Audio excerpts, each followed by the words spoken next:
everyone, today we're going to have a little but informative tour beyond and beneath the Earth's rocky surface in order to uncover truth, information, and facts about structural geology and rock mechanics, and I'm your tour guide, Camille Pajarillaga.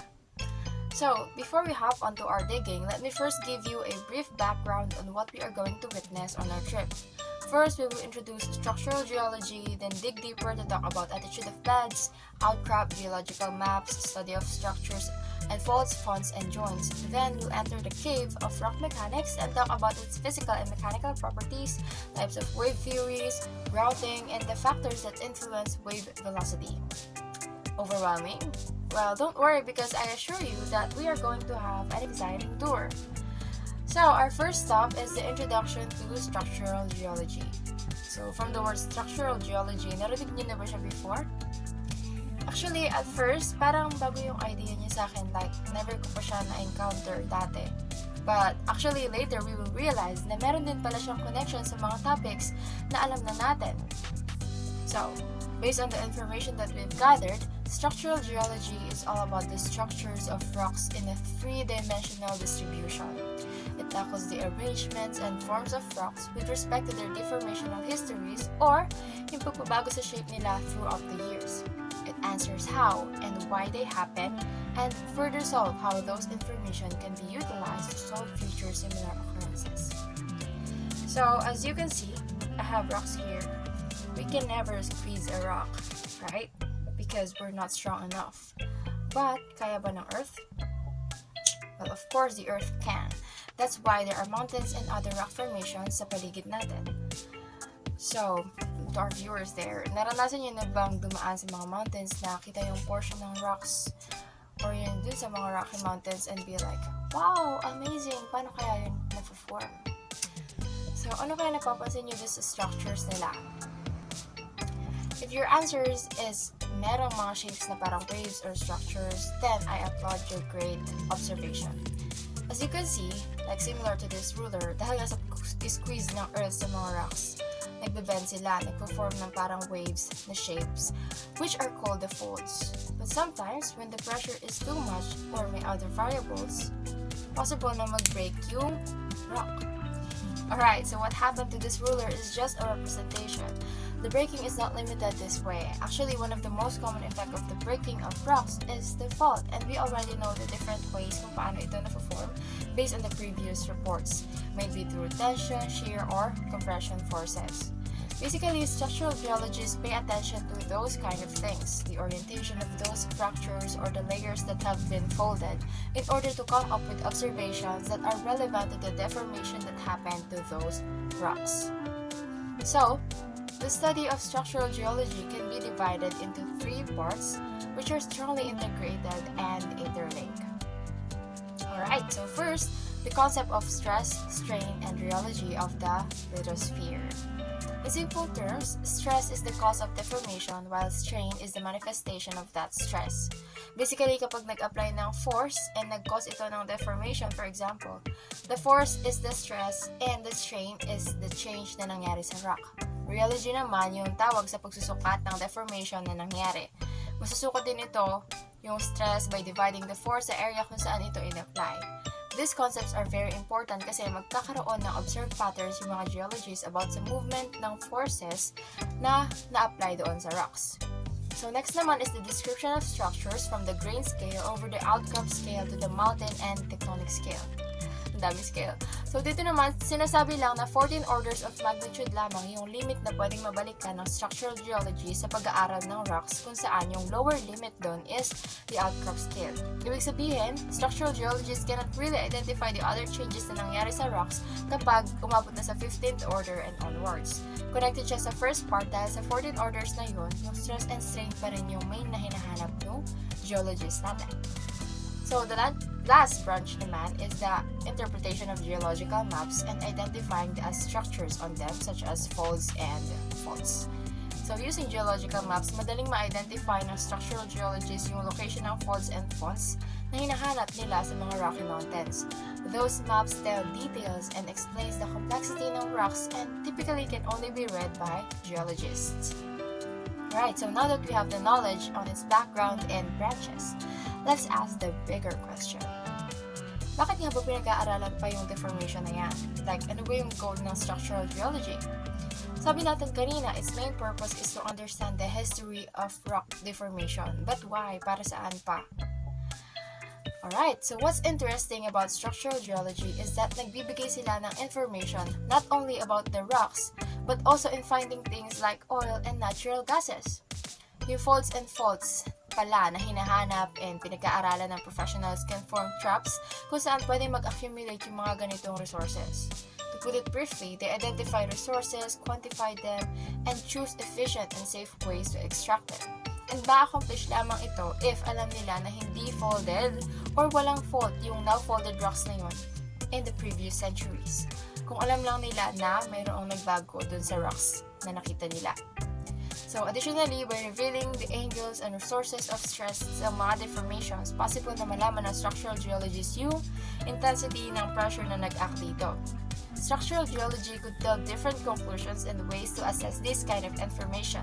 If they are already aware of the intensity, they could further examine kung saan ito nagsimula, bakit nag-occur, and possibly paano ito may iwasan in order to save lives and refrain the society from experiencing damages. Okay, so structural geology is fundamentally connected mainly to tectonics and other fields ng geology. We know that plate tectonics is the study ng movement ng tectonic plates, and structural geology identifies different deformations that could potentially tell how those plates move.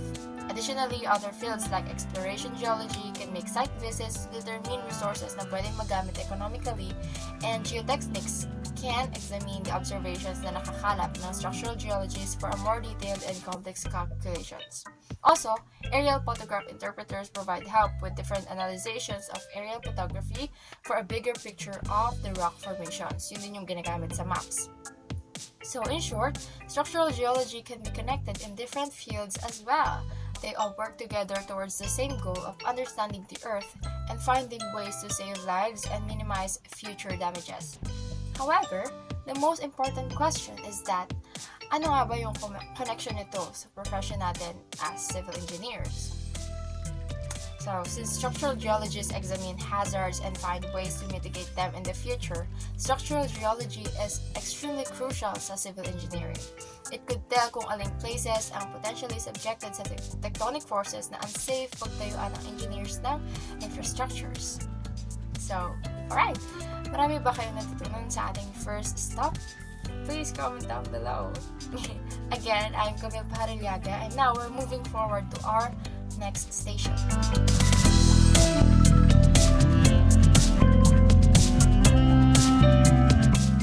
Now, we will talk about the attitude of bed. So first, alamin muna natin ano nga ba ang attitude at bed in geology. Attitude is a general term for the orientation of a line or a plane. Attitude refers to the three-dimensional orientation of planar and linear features such as a bed, a joint, a hornblende needle, or a fold. The attitude of planar features such as beds or joints is defined by their strike and dip. Next is the bed. In geology, a term for certain kind of rocks usually found to be arranged in more or less distinct layers. These are the beds of rock, or also called strata. Beds may be thick from around 50 feet or more, or so thin to be like sheets of paper. One example of this paper is paper shales, wherein such thin beds are being often termed layers or laminate. Intermediate regular varieties may be also called flags, flagstone, or tilestone. In fine-grained rocks, the bedding is usually thinner and more regular than in coarser rocks such as sandstone and grits. Beddings is confined to rocks which have been formed underwater or by the agency of wind. These are the stratified rocks. So there are two types of bedding, the regular and the lenticular. Normally, the bedding of rocks is mahiga or horizontal or very nearly so. So when the upper and lower surface of a bed are parallel, the bedding is said to be regular. On the other hand, if it is thickest at one point and thins away bends in every direction, the bedding is lenticular. Geologists take great pains to measure and record geological structures because they are critically important to understanding the geological history of a region. One of the key features to measure is the orientation or attitude of bedding. We know that sedimentary beds are deposited in horizontal layers, so if the layers are no longer horizontal, then we can infer that they have been affected by tectonic forces and have become either tilted or folded. Describing and mapping the orientation of a geologic structure such as an inclined sedimentary bed, a fault plane or a joint plane involves strike and dip. Hence, attitude of bed is defined as the strike and dip of a bed. We can express the orientation of a bed or any other planar feature with two values. First, the compass orientation of a horizontal line on the surface known as the strike, and second, the angle at which the surface dips from horizontal or perpendicular to the strike, which is called the dip. First is the strike, and also called as trend. It refers to the line formed by the intersection of a horizontal plane and an inclined surface. So kapag ang isang bedding plane or a joint plane or a fault plane is cutted by a horizontal plane, a line of intersection will be obtained. So the direction of this line is known as the strike or sometimes called as the direction of the strike or the line of strike. Next is dip or incline. It is the angle between the horizontal plane, such as the top of a block and the tilted surface or the geologic contact between the tilted layers. So kung kanina sa strike, we only have the direction. Here in dip, it includes both an angle of inclination and direction toward which the rock is inclined. So for example, 82 degrees southeast or 70 degrees southwest. Strike and dip are also used to describe any other planar features including joints, faults, dikes, sills, and even the foundation planes in metamorphic rock. So paano nga ba natin malalaman kung ano ang strike at ano ang dip? So for us to understand more the difference between the two, here is an example. So from this figure, to determine the dip, mag-pretend tayo na there is a drop of water between one bed and the next. So here for example, along the intersection of this color pale blue bed and ang color red bed. In which direction kaya would the water roll if it followed that contact? So in this case, the water will roll towards the right, and that is the direction of the dip. The symbol for strike and dip is given along the top of the block. So note that the dip symbol or the shorter line is always perpendicular to the strike symbol. Dip values are always in the range of 0 to 90 degrees. A dip angle of 0 degree defines as a horizontal attitude, while 90 degrees of dip describes a vertically oriented plane. So the direction of a dip is classified into three classifications. First is 0 to 20 degrees, which are considered as shallow dip. 20 to 50 degrees are moderate, and 50 to 90 degrees are known as steep dip. There are two types of dips, the true dip and the apparent dip. True dip is the shortest distance of the dip of the bed or rock formation. It is the maximum dip or slope of a bed with respect to the horizon. On the other hand, the apparent dip is the direction of dips other than the direction of true dip is described as apparent dips. They are less than 90 degrees. So, lagi natin tatandaan that apparent dip is always measured in the vertical plane, habang ang true dip naman ay nami-measure perpendicular to the strike line. Also, ang angle ng true dip is between 0 to 90 degrees, samantalang ang apparent dip ay palaging less than the true dip. And in terms of magnitude, the apparent dip is smaller compared to the true dip. Besides true dip and apparent dip, the dip is also differentiated in following ways: the primary or initial dip, secondary dip, and local or regional dips. Primary or initial dip is the inclination of strata due to original slope of a basin. These dips are generally less than 35 degrees. Secondary dip is the inclination included in the strata after the deposition due to the tectonic forces which the strata are subjected. So these dips may have been from 0 to 90 degrees. Last is the local or region dips. It is the inclination of rocks exposed in a limited area of observation. So paano nga ba nade-determine ang altitude of a bed? So geologists use a Grouting or clinocompass to measure strike and dip. When using the compass to determine the attitude of a plane, the edge of the compass is placed against the inclined surface and the bullseye bubble is centered. In this configuration, the compass lies in horizontal plane and its edge is parallel to the line produced by the intersection of the imaginary horizontal plane and the inclined surface or layer. So, here are the parts of the Grouting compass. We have the mirror, lift pin for needle, compass card, sighting arm, needle, bullseye level, and the clinometer level. And lastly, paano ba ginagamit ang Grouting or clinocompass in measuring strike and dip? So in measuring the strike or the direction of the line of intersection between a tilted plane and horizontal plane, Make sure that the compass must be horizontal and both eye bubble centered with compass edge flush to the gluted plane. In measuring the dip or the angle between that horizontal plane such as the top of the block and the tilted surface, first is place the compass on each side perpendicular to the stripe. Level the clinometer and make sure to center the bubble. And lastly, read the dip, for example, 36 degrees southeast.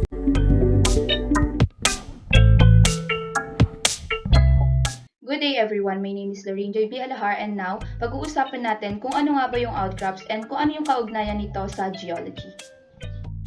An outcrop is a rocky exposition of the Earth's surface that usually occurs as vertical walls and other prominent topographic features that are subject to observation, structural analysis, and sampling. Yung outcrop, it is the visible area of the bedrock which is visible on the Earth's surface. Yung outcrops ay kadalasang nakikita din natin in still hillsides, mountain ridges, and technically active areas. Malaki yung kahalagahan ng outcrop in geology and sa mga geologists dahil nakakatulong ito to have a main source of spatial and geometric information na magagamit natin to extract an analog data from underground layers of the Earth. Yung outcrops are crucial for understanding geologic timescale of the Earth's history. And it is the key to a geological mapping and understanding local geological history. So, yung photo na nakikita natin sa baba is an example of outcrops. Sa outcrop na to, makikita natin na it is generally made up of some vegetation on top and then layer of organic matter from plants degradation or mineral matter from rocks alteration. Yung tinatawag nating layer with vegetation, ito yung tinatawag na soil. Lagi nating tatandaan that outcrops appears when weathering and erosion expose part of a rock layer or formation. Outcrop confidence. Outcrop confidence is a relative measure of the predictability or homogeneity of the structural domain and lithology of the rock unit from one exposure to another, or to the proposed site of investigation. From the word itself, confidence, ito yung tumutukoy or ibig sabihin lang nito ay kung gaano kasigurado or how certain the geologist from determining its rock's properties or a particular outcrops of history. So, meron tayong 3 levels para ma-identify natin yung outcrop confidence. So, we have 3 levels of outcrop confidence. Level 1 high, level 2 intermediate, and level 3 low. In level 1, in this level, masasabi natin that the rock formation is vertically and laterally extensive. Yung rock formation natin ay malalaki at buo, dulot na rin ng nakakaranas lamang ito ng low tectonic activities, kaya siya naging massive and homogeneous. Level 2, an intermediate. Rock characteristics are generally predictable but have expected lateral and vertical variability. In this level, kumpara sa high rock, mas malakas na yung nagaganap na earthquake or tectonic activity. Last, level 3, low. Rock conditions are extremely variable because of the complex depositional of structural history, mass movement, or buried topography. In this level, yung rock formation natin ay hindi na siya nakukonsider as homogeneous because of the frequent happenings of an outcrops. Dulot na rin ng tectonic activities, which is why it gives a low confidence level. So ngayon, pag-usapan naman natin yung outcrop patterns. We have 3 outcrop patterns. Number 1, flat-lying bed, flying fold, and rules of bees. Sa flat-lying beds, beds are horizontal or almost horizontal are known as flat-lying beds. In these outcrop patterns, yung contacts natin dapat ay horizontal din dahil yung contacts on maps are roughly parallel to the contour lines. We have different colors to classify the rocks units but it is limited because of the contour lines. Number 2, flying folds. In these outcrop patterns, nagkikreate naman siya ng zigzag patterns that shifts direction at the fold hinge. And last, rules of bees. The rules of bees is visual qualitative method to determine the direction by examining the map pattern of the contract between 2 dipping units at its crosses a stream or a valley. So, para ma-visualize pa natin kung ano nga ba yung rules of bees, nag-indicate ako ng 3 types which is the horizontal, vertical, and the dipping strata. So, we have 3 types of rules of bees. We have the horizontal strata, vertical strata, and dipping strata. Sa horizontal strata, we have deep points upstream parallel to contours. Ibig sabihin lang ito, if one of the contour lines is parallel, then the beds are in horizontal beds. Kung makikita natin sa picture na naka-indicate dito, visible yung V-shape niya from top view to front view. Compare naman siya sa vertical beds na hindi visible yung V-shape niya sa top view. And makikita natin dito na isa lang siyang straight line. Kasi yung vertical beds or vertical strata are inverse siya ng horizontal strata. Wala siyang V-shape sa top view because vertical dip siya. Pero visible pa rin naman yung V-shape niya kapag titignan natin siya sa front view. And bed dips upstream. Ito naman ay isang example ng dipping strata. Yung bed dips upstream ay may viewpoints upstream and blunter than contours. So, puntahan pa natin yung dalawang example ng dipping strata. So, this is the last two example of dipping strata. We have bed dips steeply downstream, which is meron siyang viewpoints downstream. And last, yung bed dips gently downstream, which is meron siyang viewpoints upstream, sharper than the contours. Kung mapapansin nyo guys, yung tatlong example ng dipping strata ay visible yung V-shape niya from both top view and front view. It is because yung dipping strata natin ay hindi siya pantay sa vertical and horizontal axis, kaya makikita pa rin natin na nagkaka-form siya ng P-shape.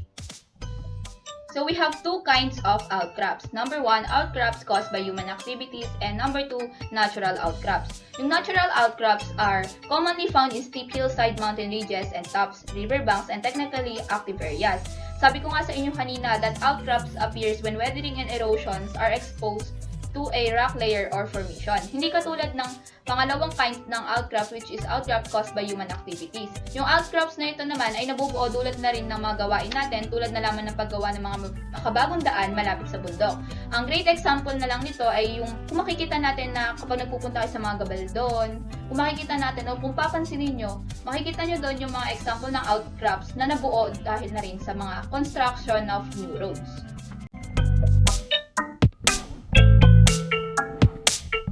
Hi, my name is Kenneth T. Lopez, and pag-usapan natin yung geological maps. Ano nga ba ang geological maps? Geologic maps are uniquely suited to solving problems involving earth resources, hazard, and environment.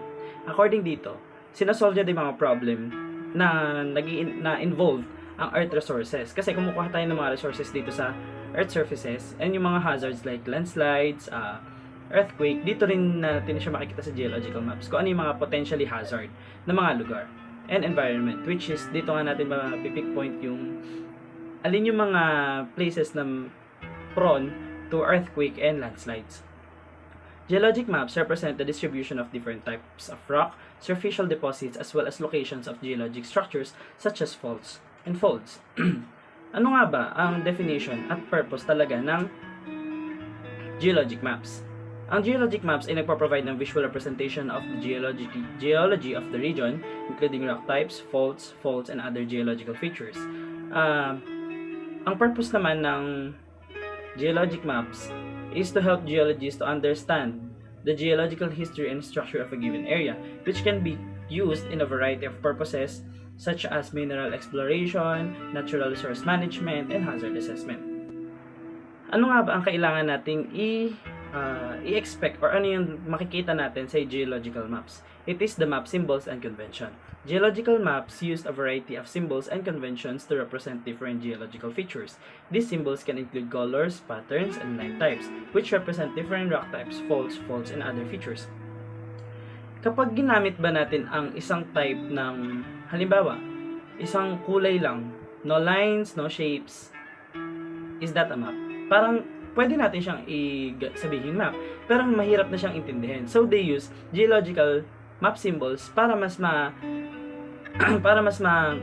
determine natin ng madali kung ano talaga yung ibig sabihin nun. Halimbawa, kung ang color na yellow na may dot is sandstones, then yung may dot tas yung slice na ganun is the fault. Para mas ginagamit natin ang map symbols and convention para mas madali nating maintindihan kung ano talaga yung nandun sa may geological map. Ngayon, pag-usapan naman natin yung three major types of geological map. Let's determine these three types and its purposes. The first one is in topographic mapping.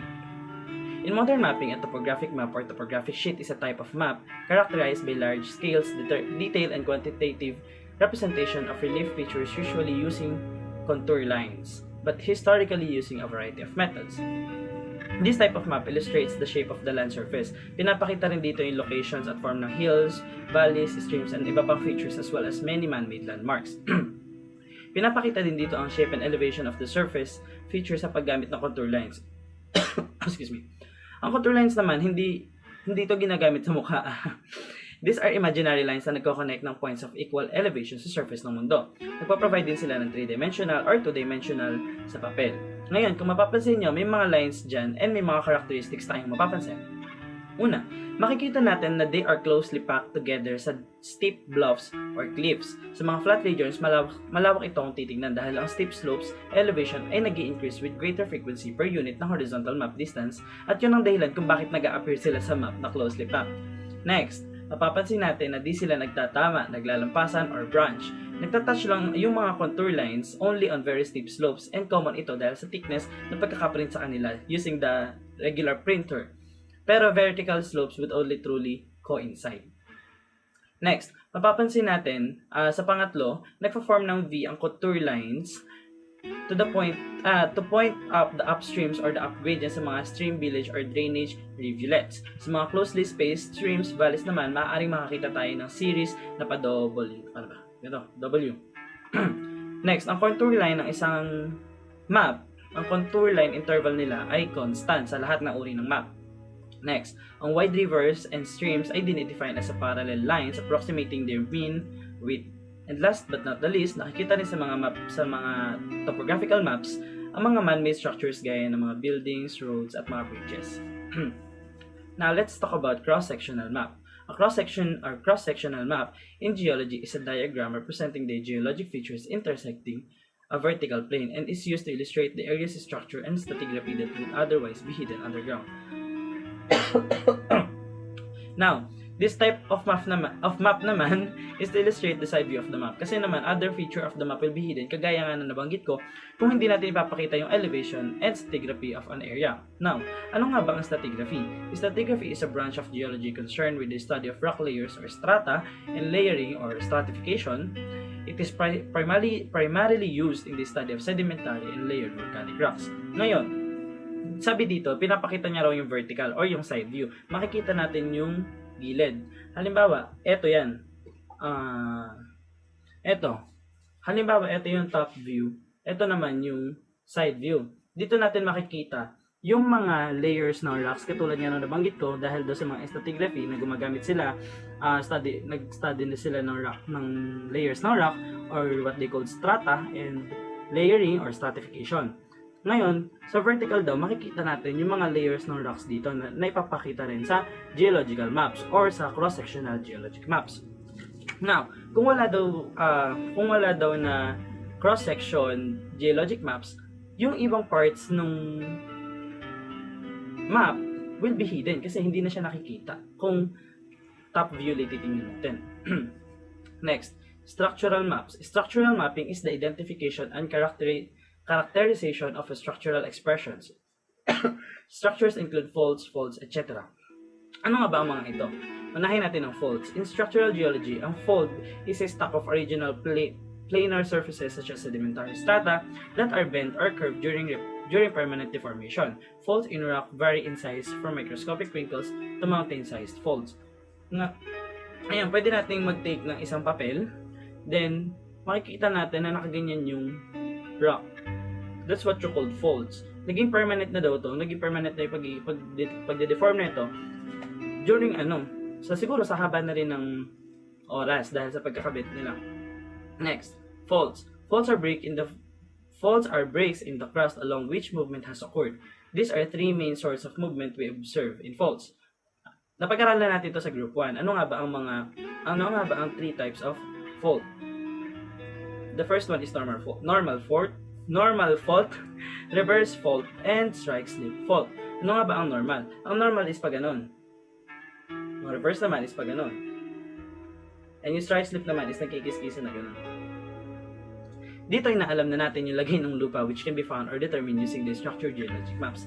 Dito makikita natin sa map kung saan merong fault which can cause natural hazards such as landslide and earthquake.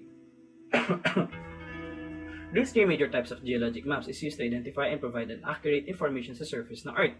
To sum it all up, yung structural is nagdedetermine expression of the surface, the topographical map shows the shape of the surface, and cross-sectional is used to determine the layers of rock inside view. Next, let's talk about practical use of geological map. The geologic mapper strives to understand the composition and structure of geologic materials at the Earth's surface and at depth, and to depict observations and interpretations on map using symbols and colors. Using geological maps or geologic maps, we can observe and through observation, we can interpret something using symbols. We should understand the composition and structure of Earth's surface to ensure the safety of the area and to acquire additional information using geologic maps. Now let us talk about geologic map descriptors. When recording observations, geologists use descriptive terms and rock names that are common use or unique to an area. Using the map, after nila makapag-identify, gumagamit sila ng terms or jargons to describe the rock they found that is unique to an area or in an area. After that, gagamit sila ng geologic map databases. The main goal in many geological surveys no longer is to create a single geologist map but to create a database from which many types of geologic and engineering geology maps can be derived. Dito naman, nai-store yung mga nakukuha nila man na mga information from past or preceding and exceeding information na may delivered or madi-distributed para mas lumawak pa yung mga makakakita and makaka-access or makakaalam ng data na nakalap nila using the next one.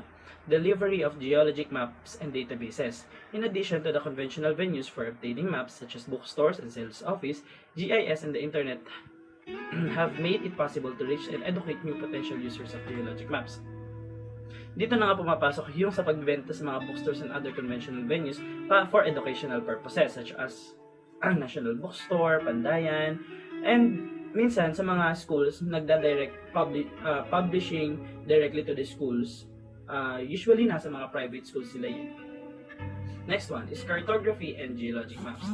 GIS and graphic design software have radically changed the techniques with which map information is published.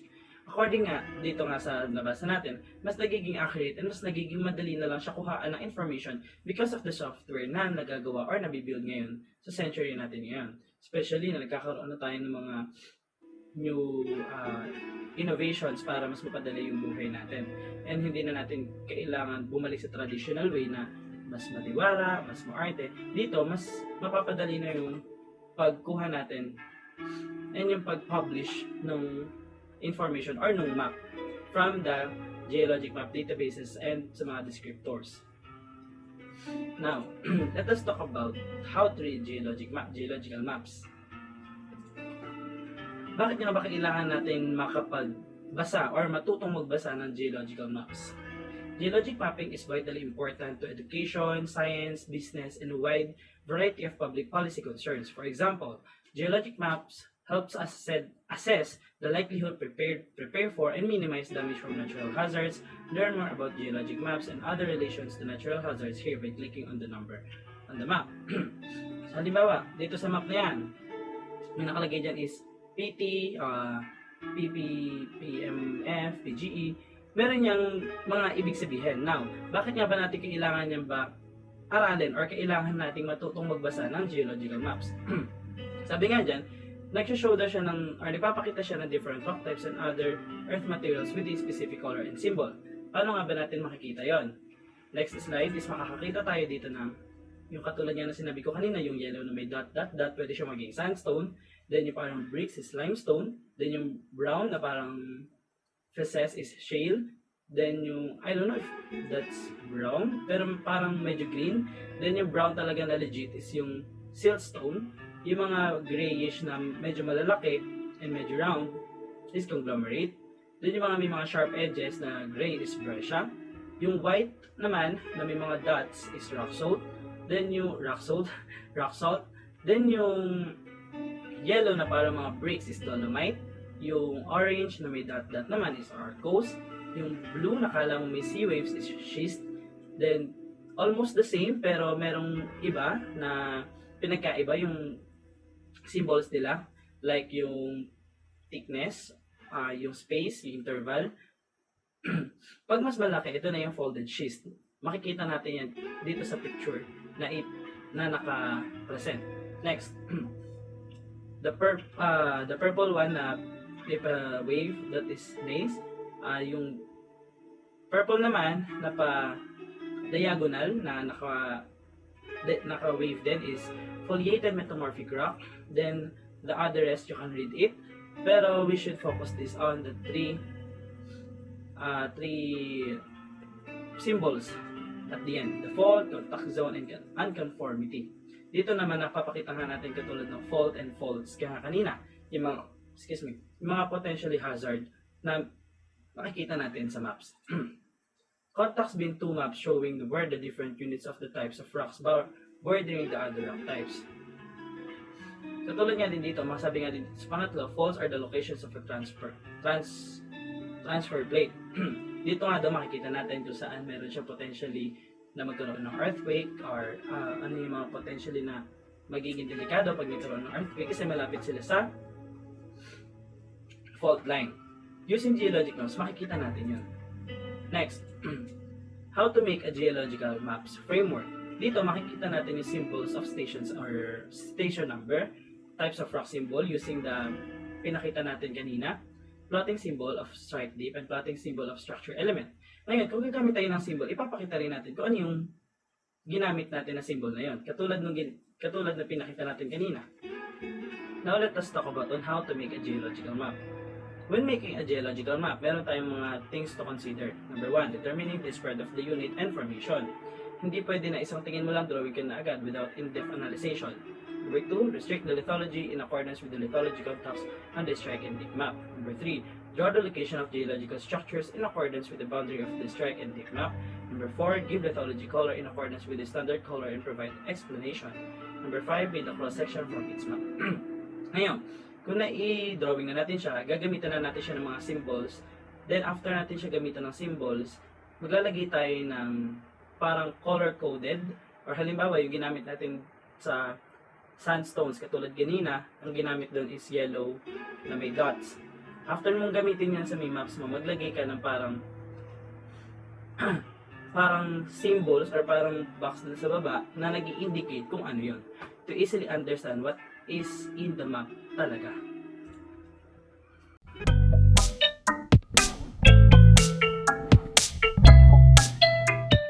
Ang ating planet core ay isang solid iron ball na kasing init ng sun surface at napapalabutan ito ng liquid iron na kung tawagin natin ay outer core.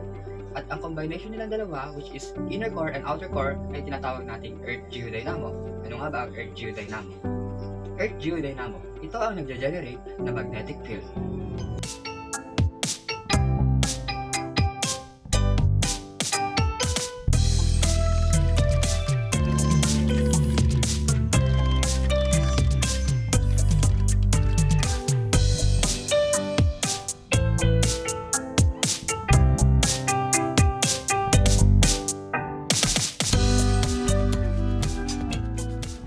So, atin naman pag-aaralan ang tungkol sa folds, faults, and joints.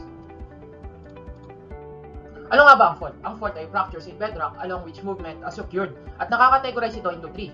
Una is yung dip slip, strike slip, at yung oblique slip fault. Doon tayo sa dip slip fault. Ang dip slip fault ay may movement parallel doon sa dip of the fault plane. So may dalawa siyang subclass, yung normal fault at reverse fault. Sa normal fault, the hanging wall block has moved down relative to the footwall block. At sa reverse fault naman, which is yung opposite ng normal fault, yung hanging wall block naman move up relative to the footwall block. So yung hanging wall block is the block of rock above an inclined fault plane, while yung footwall block naman is the block of rock below an inclined fault plane. Next one, yung strike slip fault. Yung strike slip fault naman, yung movement nito is predominantly horizontal and parallel to the strike of the fault plane.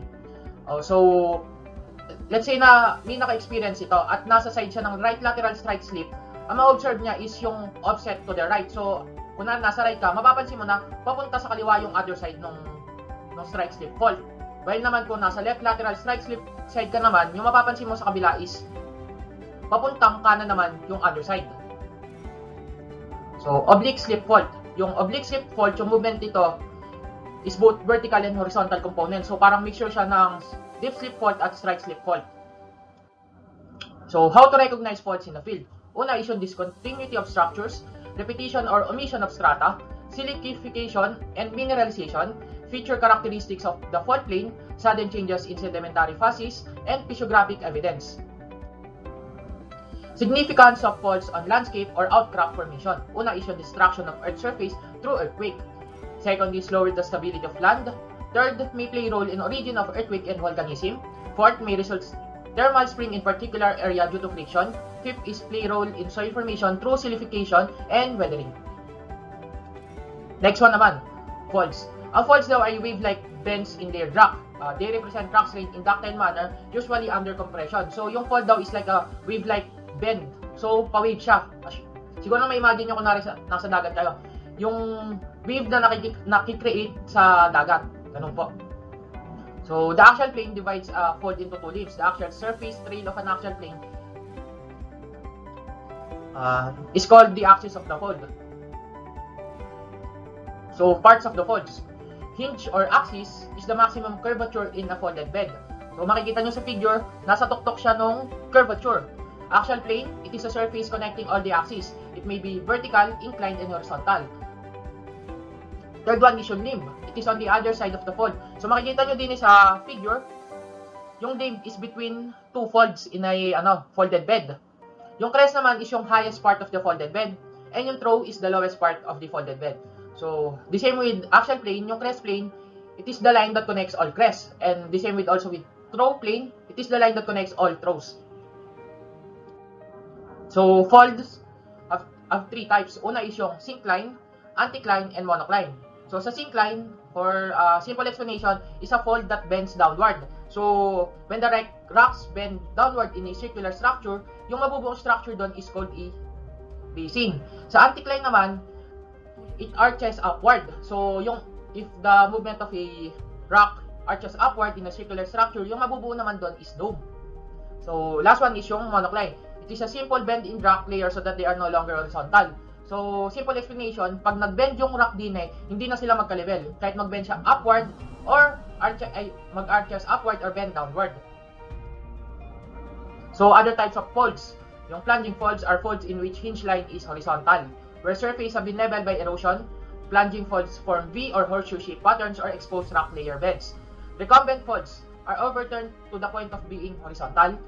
Next one is open folds, have limbs that dip gently where areas fold up parallel limbs. So makikita nyo naman sa figure na dip gently lang yung limbs dahil yung limbs is nandito sa gitna ng figure, which is in between of two folds. Overturned folds have limbs that dip in the same direction. So makikita naman sa figure na yung limbs dito, nag-fold sila in the same direction. So, what is the significance of folds on landscape or outcrop formation? Una is they cause shortening of the Earth's crust and their subsequent thickening. Second one is usually stream follows from the axis portion of anticline ridges. Third one, some structure occur along the axis of the syncline. Fourth, repetition of beds in their occurrence infers the presence of fold. And lastly, may develop fractures and join on anticline ridge and result soil formation through weathering and lower stability of land. So, next one, which is the last one, is joint. So, yung joint is a break or fracture or natural origin, the continuity of either a layer or body of the rocks, that any visible or measurable movement parallel to the surface of fracture. So, yung joints daw, so, it is a crack in a rock which along no appreciable movement has occurred. Next. What causes of joints in geological strata? Joints results from brittle fracture of rock body. So, nasa the same with the meaning. As a result of tensile stresses. The rise of pore fluid pressure as the result of either external compression or fluid injection. The results of internal stresses induced by shrinkage caused by the cooling. So, may dalawang classification of joints. Una is yung genetic and geometric classification. Sa genetic classification, yung tensional joint ay under sa genetic classification is tensional joint, shear joint, and tectonic joint. So, sa tension joints, ito yung joints na which are formed through the results of tension forces. So, shear joint naman, ito yung joints na formed due to the shearing stresses involved in folding and faulting of rocks. Tectonic joints, ito yung joints na na-develop from the word itself, tectonic. So, na-develop siya from tectonic activities and categorized according to the attitude of beds. So, next one is na classification is geometric classification. Under dito is strike joint, dip joint, oblique diagonal joint. So, sa strike joint, ito yung joints na parallel siya to the strike of rocks. While yung dip joint naman, ito yung parallel to the dip of rocks. Sa oblique joints, ito naman yung joints which run in a direction that lies between the strike and dip direction of the rock beds. So, significance of joints. To understand the nature of sequence of deformation in an area, Joints commonly control the drainage pattern of the area, may act as aquifers or reservoir in rocks for oil or natural gas or groundwater, help to find out the brittle deformation in an area of construction such as dam, bridges, road, building, and power plants. In mineral exploration, finding out the trend and type of fractures and joints that host mineralization that will help in the exploration. So, through joint, mas mapapadali yung process of exploration of mineral exploration. So, joints play a great role in soil formation through chemical, physical, and biological weathering. And lastly is it lowers the stability of the land. So, difference between faults, and joints. Una, yung fault is permanent wave-like deformation in bed, layered rock, or sediment. Yung fault naman is yung fracture in a bed rock, which rocks on one side that move relative to the other side, whereas a joint is a fracture on a rock without a noticeable movement. So, second one is joints and faults are types of fractures. Yung joint is a fracture along na hindi nag-occur yung movement, but rather it usually caused by tensional forces. Sa fault naman, ito naman yung fractures or breaks in the rock along which movement has occurred. So, kaya mas may expect natin na yung earthquake mostly occur near faults. Next one is yung the result of stress are folding and faulting. When a rock has stress put on it, it does not break, and it is called folding. So, faults naman, faults appear as wave-like structure as we all know in rock layers. Some faults are small and can be seen in individual rocks, and some faults are huge and can be seen from the air. And lastly, yung faults occur in hotter rock kasi mas bendy and ductile ito. So, engineering consideration of faults, and joints and engineering construction. Una, so for a major project like dam, tunnel, railway, station, a site which is highly faulted should be avoided. Dahil yung engineer may face a problem sooner or later dahil a slightly disturbance may cause the fault fracture easily. So sa next one is faults are also important to a water supply, lalo na sa mga engineer na mamimili for a suitable site for digging wells. So it has been observed na excavation of well is done when done through a impervious strata, it will not shield any amount of water. While kung gumamit ka naman ng excavation of well through the use of previous strata, it will yield abundance of water. Engineering consideration of faults. Again, yung pangatlo, if the project is of scattered nature like electric or telephonic faults, the work can be carried out without risk. Next one is synclinal folded rocks may yield hard and top quality stones, whereas anticlinal folded rocks will yield weaker stones. So it helps determining the quality and hardness of a rock. So last one is the anticlinal faults provide good prospect for stored petroleum, and hence in oil exploration, faults must not be overlooked. Next one, engineering consideration of faults. So sa una is strictly speaking, the same with naman sa fault sa site. Sa pagpili ng site, any major project,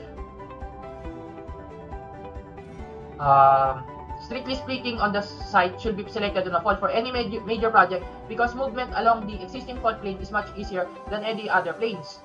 So, major projects again, dapat iwasan yung highly faulted na site dahil engineer may have to face troubles again dahil yung structure na na-construct on that site and pag if an earthquake occurs in that fault, it may collapse in any moment even due to the slight disturbance.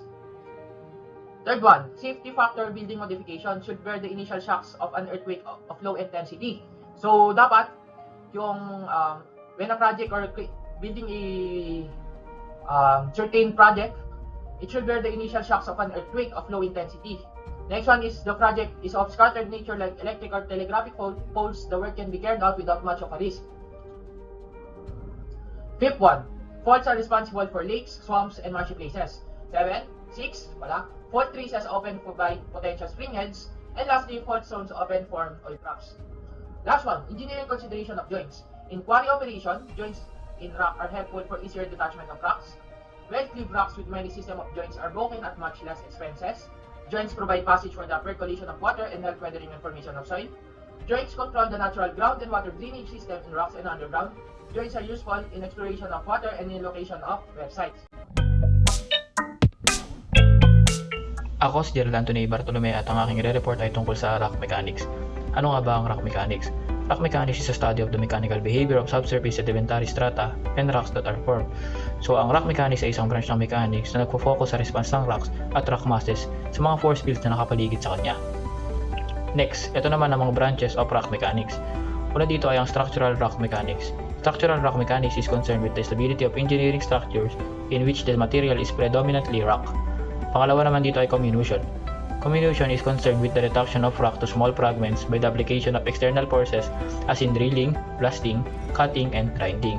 So ang pinagkaiba lang na itong dalawa ay ang structural rock mechanics ay ginagamit within industries, while sa comminution naman ay sa mga deformation at stresses ng mga infrastructure.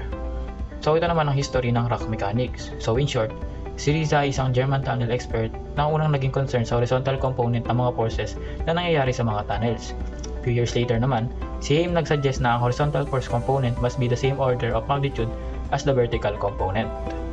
Pagkatapos noon ay mga ilang dekada na-realize ng mga geologists at engineer kung gaano kahalaga ang ideya nila Heim at Riza. In 1920, ang litong tunnel ay malubhang nasira. Base sa mga inspeksyon, maraming longitudinal fissures ang nagrarun along the tunnel. They decided to start pressure tests in this second tunnel. A dead end of the gallery was sealed up with a concrete plug provided with a manhole and steel cover and was filled with water under pressure. The tunnel diameters were measured by a spider with 6 branches and the length variations of the 6 radii versus time were recorded on a rotating disc. The varying water pressure was also recorded and strain pressure diagrams traced. The bulk modulus of elasticity was estimated as a ratio of stress versus deformation. A few years later, J. Schmidt published a thesis na naglalaman ng ideas ni Heim at sa kanya na tungkol sa residual stresses ng rock. Few years later naman, Chilean geologist Fenner published a thesis na parang kapareho lang din ni Schmidt. Itong dalawa na to ang mga pioneer at ini-ignore ito ng mga engineers until nakalipas ang mga ilang taon. So next naman ang importance ng civil engineering. Rock mechanics is an important field in civil engineering as it applies in the majority of infrastructure projects including dams, roads, tunnels, bridges, buildings, and protections of slopes. So mahalaga ang rock mechanics upang malaman natin at maintindihan natin kung paano nade-deform ang mga rocks. At mostly nag-a-apply ito sa mga infrastructures tulad ng mga dams, roads, tunnels, at iba pa.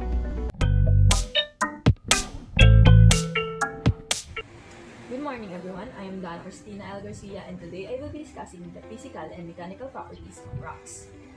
The first one, we have physical properties. It may be known as index properties, which describe the rock's materials and helps in classifying them. Under physical properties, we have density, porosity, degree of saturation, and permeability. Density.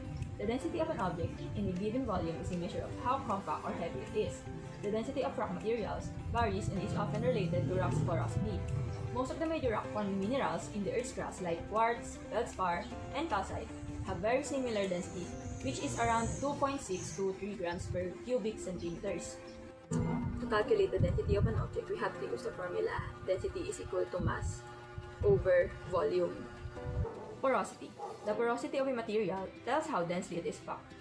It is the proportion of non-solid material volume to total material volume. It decreases with increasing age of the rock and the depth of the rock. To calculate the porosity of an object, we have to use the formula Pt is equal to Vt divided by Bt, where Vt is porosity, Bv is for volume, and Bt is equal to the total volume. Degree of saturation. The degree of saturation denotes the actual relationship between the weight of moisture existing in a space and the weight that would exist if the space were saturated. It can be calculated by dividing the total volume of voids in the rock sample by the volume of the water in the void. The rock mass having higher porosity has higher degree of saturation. And the last one, permeability. This refers to a porous material's ability to let liquid pass through its pores. Porosity and permeability are related properties of any rocks or loose sediment, both related to the number, size, and connections of openings in the rocks. To calculate the permeability of a material, we have to use the Darcy's law equation, which is Q is equal to negative K over mu times dP, where Q is instantaneous flow rate, K is equal to permeability, mu is equal to dynamic viscosity of the fluid, and dP is equal to pressure drop. Mechanical properties of rocks. Mechanical properties may be known as strength properties, as they give information about the performance of rock materials when subjected to a particular loading system. Mechanical properties of rocks include hardness, strength, toughness, plasticity, and elasticity. Elasticity of rocks is defined as a physical properties of materials which return to their original shape after the stress that had caused the deformation is no longer applied.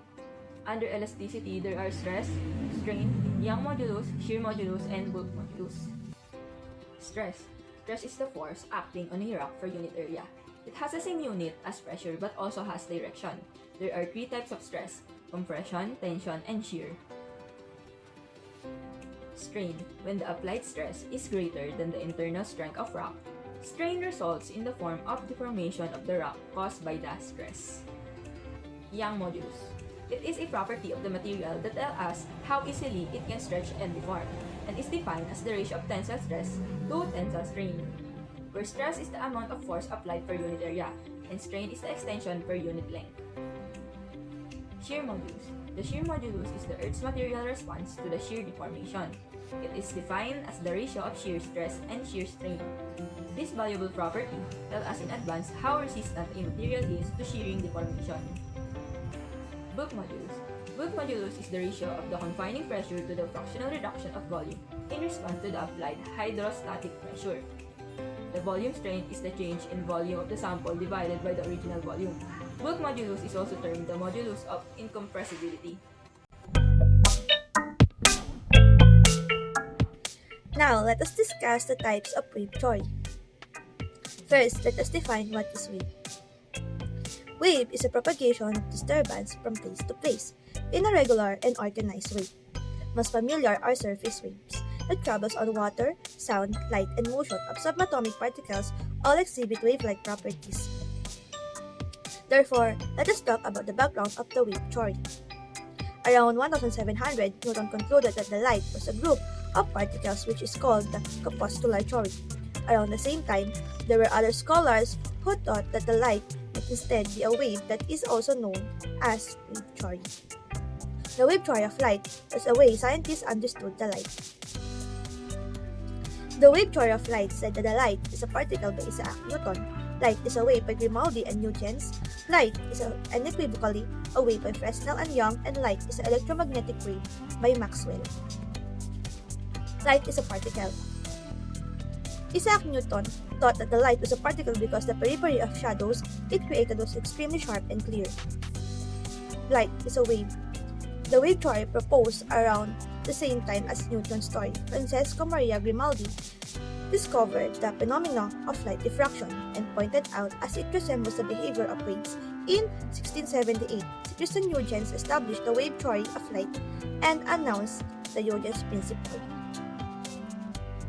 Light is unequivocally a wave by Agustin G. Fresnel asserted that the light waves have an extremely short wavelength and mathematically proved that the light interference. In 1817, Thomas Young calculated light's wavelength from an interference pattern that the wavelength is 1 u or less, but having a handle of truth that the light is an intraverse wave. Light is an electromagnetic wave by James Clerk. Maxwell, in 1864, he predicted the existence of electromagnetic waves, the existence of which had not been confirmed before that time, and out of his prediction came the concept of light being a wave, or more specifically, a type of electromagnetic wave. And now, let us discuss the seismic waves. The vibration generated by the earthquake, explosion, or similar energetic source, and propagated within the earth or along its surface. There are two general categories of seismic waves: the body waves that travel through the interior of the earth, and the surface waves that travel only along the earth's surface. Two types of body waves. P-wave. P-waves or primary wave, also called compressional or longitudinal waves, give the transmitting medium, whether liquid, solid, or gas, a back and forth motion in direction of the path or propagation. The speed at which P-waves travel through material is determined by rigidity, density, and compressibility. The P wave stands for primary because these are the fastest seismic waves and are the first to be detected once an earthquake has occurred. P waves travel to the Earth's interior many times faster than the speed of a jet airplane, taking only a few minutes to travel across the Earth. P waves travel through materials with rigidity, compressibility, and density. The greater rigidity means faster the P waves. The greater compressibility means faster the P waves, but greater density means the slower the P waves. S wave. The S in S wave stands for secondary. These are the second fastest seismic waves and the second type to be detected once an earthquake has occurred. Although S waves are slower than P wave, they still travel faster, over half the speed of P waves, moving at thousands of kilometers per hour through the Earth's crust and mantle. S wave travel through materials with rigidity and density, meaning the greater density, the slower the S wave. The greater rigidity, the faster the S waves. Two types of surface waves. Love waves. Love wave, named after Augustus Edward Hop Love, a British mathematician who worked out the mathematical model for this kind of wave in 1911. It's the fastest surface wave and moves the ground from side to side. Confined to the surface of the crust, love waves produce entirely horizontal motion. Rayleigh wave. Rayleigh wave, named for John William Strutt, Lord Rayleigh, who mathematically predicted the existence of this kind of wave in 1885. A Rayleigh wave rolls along the ground just like a wave rolls across a lake or an ocean. Because it rolls, it moves the ground up and down and side to side in the same direction that the wave is moving. Most of the shaking felt from an earthquake is due to Rayleigh wave, which can be much larger than the other waves.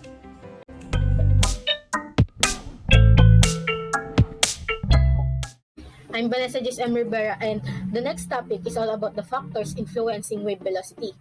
There are 5 factors influencing the wave velocity. These are the wave type, elasticity, density, and temperature, rock materials, depth, Poisson's ratio. The first factor is the wave type. The wave theory states that the wave type may affect the wave velocity. Only the speed of P waves is directly correlated to the compressibility of the material.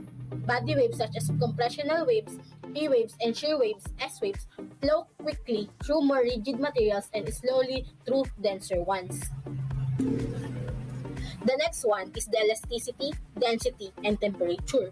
Wave velocity is directly proportional to elasticity and temperature but inversely proportional to density. An example of a compressional wave is the sound wave, and the elasticity and density of a medium are the two basic physical properties that govern the velocity of sound waves through the medium. Elasticity in physics is the ratio of stress to strain, meaning that the shape which has more resistance to change is more elastic. The velocity B of sound in elastic E medium is expressed by the formula B is equals to the square root of E over phi. The density P of a medium or substance is the mass M per unit volume of the medium or substance B, which have a formula of P is equals to M over B. Raising the temperature of the medium, which decreases its density, has the effect of increasing the velocity of sound waves through the medium, since wave velocity increases as the density decreases and temperature increases. This happens particularly below the Earth's surface, such as at the mantle.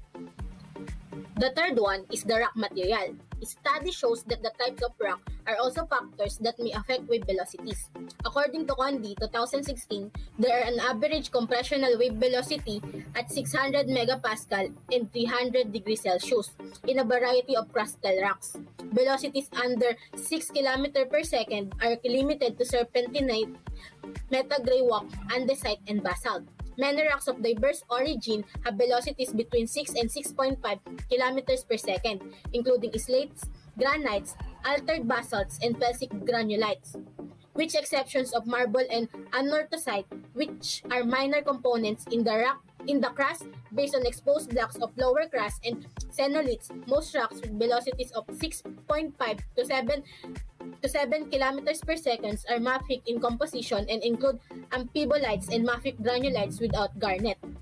Rocks with average velocities of 7 to 7.5 kilometers per second include gabbro, garnet amphibolite, and mafic garnet granulite, and velocities above 7.5 kilometers per second are limited to non-serpentinized ultramafic rocks and eclogite, a high-pressure mafic rocks. It is important to note also that the order of increasing velocity is not a simple function of increasing metamorphic grade.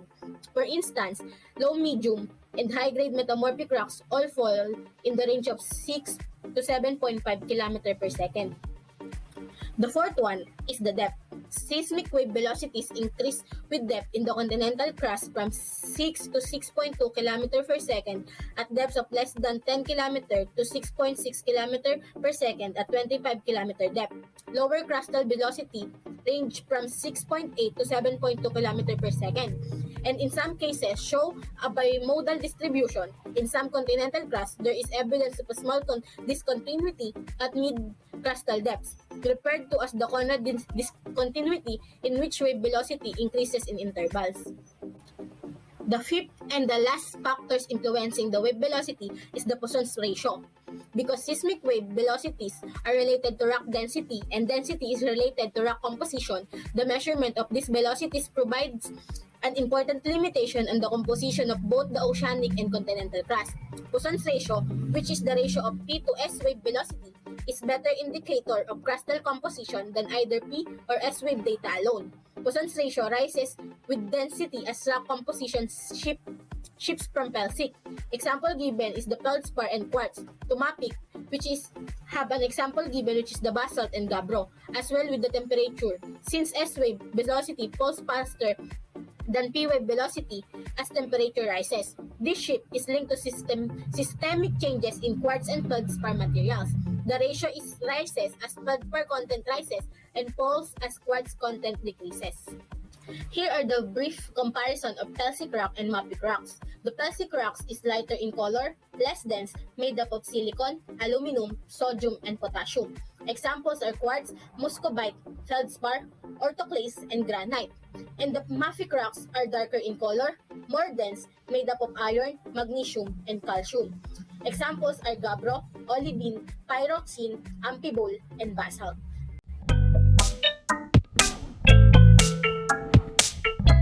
So, magandang araw sa ating lahat. Ang tatalakayin natin ngayon ay static and dynamic moduli of elasticity. So, maaaring narinig nyo na yung word na static and dynamic sa mga nagdaang subject nyo. At maybe may idea na rin kayo sa topic ngayon dahil moduli of elasticity, parang familiar yung word na elasticity. Diba? So, ano nga ba yung modulus of elasticity? Modulus of elasticity, also known as elastic modulus or simply modulus, is the measurement of a material's elasticity. So, yun pala, yun yung ginagawa niya, mini-measure niya yung elasticity ng isang material like yung bato, like yung mga beams, yung mga concrete. So, mini-measure niya yun. Yun yung kanyang trabaho, yun yung kanyang gamit. So, elastic modulus quantifies a material's resistance to non-permanent or elastic deformation. So, yun yung ginagawa niya. So, ano naman yung dynamic modulus of elasticity? It is a measurement of the elastic properties of various material. It is given by calculating the ratio between the stress and strain values of a material, and it is an important parameter in the evaluation of the deformation response to concrete under working loads. Yun na malinaw. The dynamic modulus of elasticity is generally observed by a graph between the different stress and strain values. The dynamic modulus of elasticity is defined as the slope given by the graph, the portion of the stress and strain curve that covers a straight line is called the dynamic modulus of elasticity.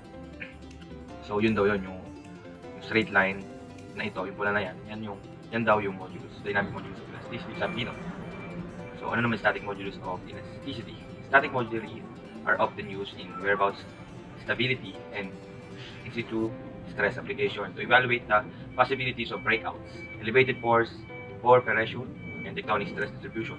For example, a common method of calculating the horizontal stress in Earth is by assuming that the Earth is elastic and does not deform in the horizontal direction.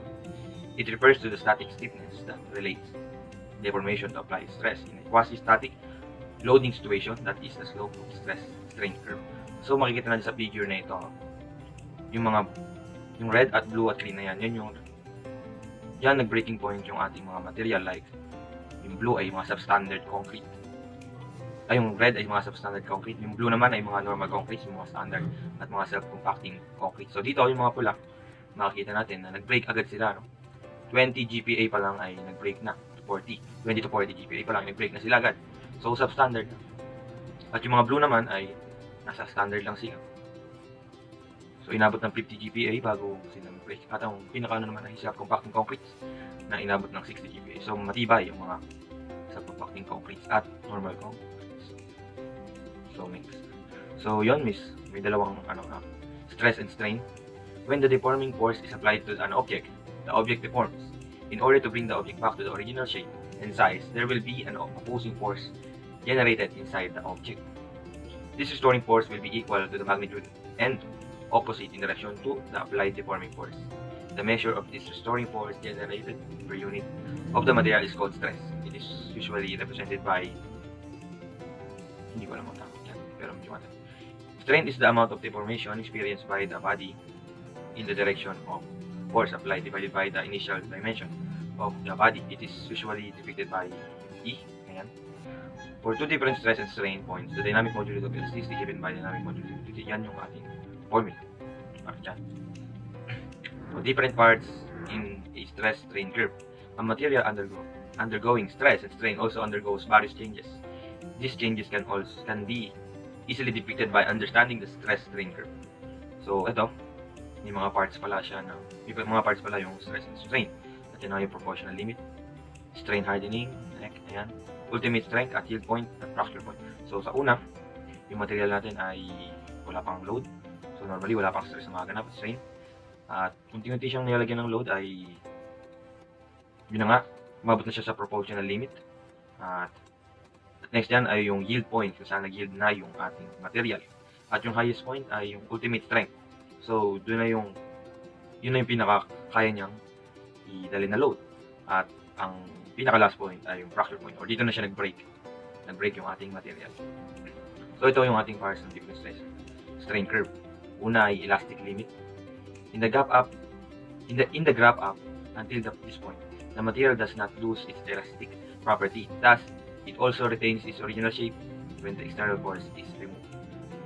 So, proportional limit. It is the part in the stress-strain curve in which the material properties follow the principle of Hooke's law. According to this law, the stress and strain is the materials remain in proportional. The proportionality constant derived by the ratio and stress and strain is known as the dynamic Young's modulus. So, next ay ultimate stress point. This is the point in a stress-strain curve immediately before the failure. It defines the ultimate load the material can take before failing. So, next ay yung yield point. This is defined as the point in the stress-strain curve from which the material starts to exhibit elastic properties when an external force is applied. It does not come to its original shape and keeps deforming. So, the last one is the breaking point. At this point, the material breaks completely. A material with a higher modulus of elasticity is more rigid than a lower modulus material, which is more flexible. So, dito, pinakita yung process or yung parts ng stress strain. Una ay elastic limit, proportional limit, at yield point, ultimate stress point, at breaking point. So, ngayon, the application of the modulus of elasticity. So, the modulus of elasticity help us to choose the correct material in right dimension for the right application. So, napakahalaga nito sa pag-construct ng isang building dahil, for example, ang project nung naman ay 4 square meter na banyo, di ba? Gagamit ka pa ba ng I-beam doon? Di ba? Hindi na. So, mahalaga na alam mo yung material mong gagamitin para makatipid. Di ba? Siyempre, kung ang project mo naman ay sobrang laki, like condominium, hindi ka pwedeng gumamit na ang foundation mo na bakal ay yung 9mm, dapat yung malaki talaga. Hindi man yung I-beam. Di ba? So, doon na malalaman natin kung ano yung materials na ating dapat gamitin sa ating project. Di ba? It measures the stiffness of the material. Yung nalalaman natin kung kailan mag-break at kung gaano kalaki ang load na kayang dalhin. It defines the relationship between stress and strain in the material. It specifies the material that how much it can extend under tension or shorten under compression. So, dito naman malalaman natin kung kailan ba siya mag-break at kung kailan ba siya mag-extend or mag-shorten, di ba? So, mahalaga yan sa ating trabaho. So, yun lang ang aking maipabahagi sa inyo lahat. Maraming salamat. Thank you.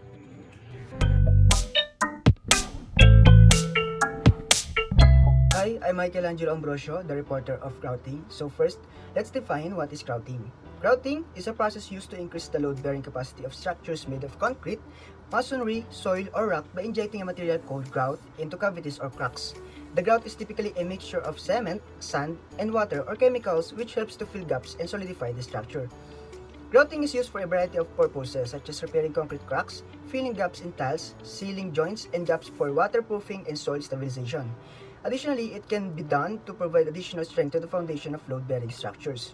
In summary, grouting involves injecting a mixture of cement, sand, and water or chemicals into cavities or cracks in a structure to provide its loading-bearing capacity and overall stability. Purpose of grouting. Most grouts are powdered mixture of cement, lime, color pigment, and sometimes sand. This mixture hardness when mixed with water and left to cure. Grout is commonly used to fill the gaps between tiles or masonry, providing a finished look to your walls and floors. One of the benefits of grout is that it gives your floor or wall a crisp, finished appearance. The color pigment in the grout allows you to choose a color that complements or contrasts with the tiles or masonry, enhancing the overall look of your space. Grout also helps to keep dirt and debris from getting in between and under your tiles or masonry. This helps to maintain the integrity of the surface and prevent damage which can extend the lifespan of your floor or wall.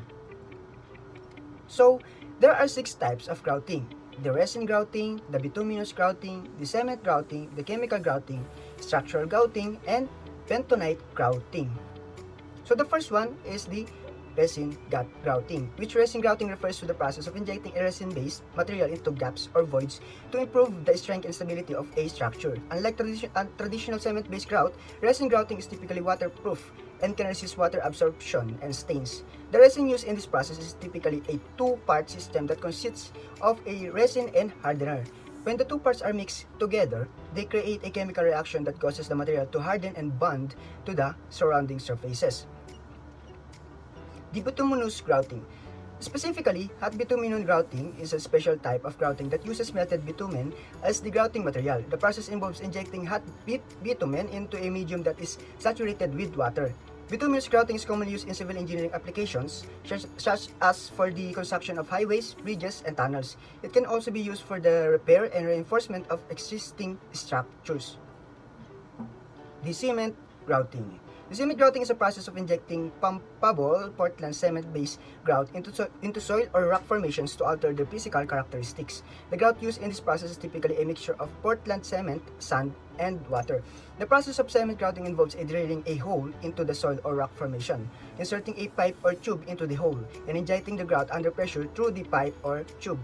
Cement grouting is commonly used in civil engineering and construction projects, particularly for the stabilization of soil and rock formations. It can also be used for the repair of foundations and other load-bearing structures. The chemical grouting. The chemical grouting is a type of grouting that involves the use of chemical solutions to fill voids, fractures, or cracks in a material. This method is also known as permeation grouting, as the chemical solutions permeates the material to fill and stabilize it. Chemical grouting has several advantages over other types of grouting. It is less invasive than traditional cement grouting, as it requires smaller injection holes and causes less disruptions to the surrounding area. It can also be used to stabilize the materials that are difficult or impossible to access using other grouting methods. The structural grouting. The structural grouting is a type of grouting that is used to repair fractures and increase the load-bearing capacity of concrete and rock structures. Structural grouting can also be used to create a waterproof barrier in the structure.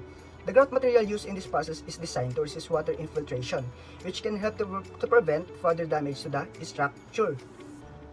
And then the last one, the bentonite grouting. The bentonite grouting is a type of grouting that utilizes bentonite as the main ingredient. Bentonite is a hydrosilicate of aluminum that is mainly composed of clay minerals. It is widely used in various industries including drilling, civil engineering, and construction. In bentonite grouting, bentonite is mixed with water to form a slurry, which is then pumped into the ground or other structures. As the slurry is pumped into the ground, the bentonite particles hydrate and expand, filling the voids and gaps in the soil or structure. So, grouting has a various applications in construction and civil engineering. Here are some common applications of grouting. Machine foundation, base plate, bearing, and column joints in precast construction. Grouting is used to fill gaps and provide support and stability to the foundation. Base plates, bearing, and column joints in precast concrete construction. Filling voids, gaps, and cavities in the concrete.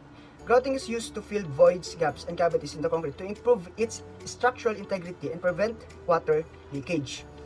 Repairing pavement and ground below the foundation. Grouting is used to repair damaged pavement and improve the soil stability below the foundation. Repairing defects in masonry and cracks in concrete. Grouting is used to repair defects in masonry such as cracks and gaps and also cracks in concrete structures. So the G1 grout.